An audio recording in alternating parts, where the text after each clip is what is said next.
एकीकडे काँग्रेस पक्षाने या संदर्भात तक्रार केली, त्यांचं म्हणणं देखील ऐकून घेतलं. नाना पटोले निवडणूक आयोग कार्यालयात जाऊन आले, मात्र अजूनही निवडणूक आयोग ह्या सगळ्यावर काही चुकले असं म्हणायला तयार नाही असं दिसते.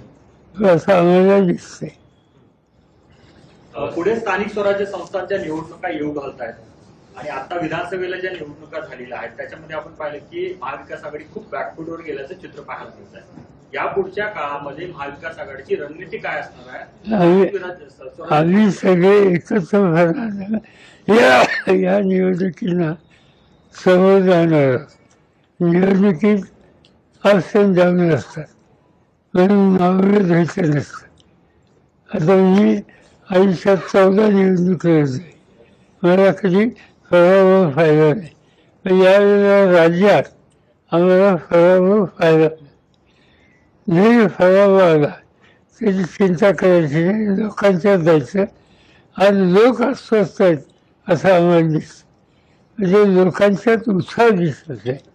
निवडणूक झाल्याच्या नंतर एक वातावरण असतं